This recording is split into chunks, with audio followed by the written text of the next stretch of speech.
샬롬, 반갑습니다.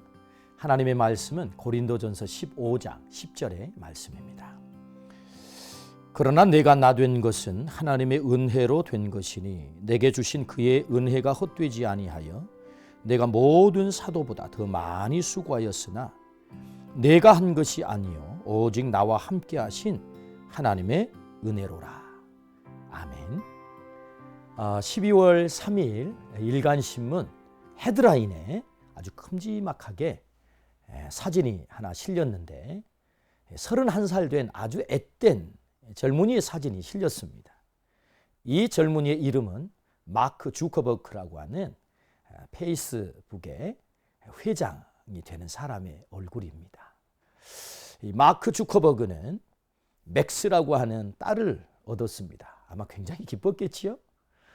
시슬리아 첸이라고 하는 아내 사이에서 이 딸을 얻게 됐는데 그 딸을 얻고 보니까 내 딸이 자라가야 될 세상은 어떤 세상이어야 할까 아마 고민을 많이 했나 봅니다. 그리고 내 딸이 살아가는 그 세상은 이런 세상이 되면 참 좋겠어. 나름대로 그런 생각을 하면서 그런 세상을 만들기 위해서는 내가 가지고 있는 이 재산을 세상을 변화시키는 데 쓰임받으면 좋겠다 하고 기부를 했는데 무려 99%의 자신의 재산을 기부를 했다는 거죠. 무려 그 액수가 52조가 넘는다고 합니다. 저는 그 기사를 보면서 몇 가지를 생각을 했습니다. 첫 번째는 정말 통이 크다. 두 번째는 우리나라에도 저런 멋진 기부자들이 좀 많이 나왔으면 참 좋겠다. 세 번째는 참 멋지다라는 생각을 했어요. 무엇이 멋진가? 그 천문학적 재산을 모은 것도 참 멋진 일이지만 젊은 나이에 그런데 그 어마어마한 재산을 사회를 위해서 자신만을 위해서 쓰지 않고 자식들만을 위해서 쓰지 않고 사회를 위해서 기꺼이 헌신할 수 있는 것, 재산이 쓰임받고 그의 삶이 쓰임받는 것을 보니 참 멋지다라는 생각을 하게 됐습니다. 복 가운데 최고의 복은 쓰임받는 복이다라고 생각을 합니다. 히브리의 마지막 철학자라고 하는 아브라함 헷셀은 성경을 읽고 나서 그 성경 전체를 정리를 하면서 인간이란 누군가? 인간에 대한 정의를 했는데 나는 보냄받았다, 고로 존재한다 라고 하는 유명한 명언을 남겼습니다. 우리는 모두가 이 땅에 보냄받은 자입니다. 나를 창조하신 그 하나님으로부터 고유한 사명을 부여받아서 보냄받은 존재이지요.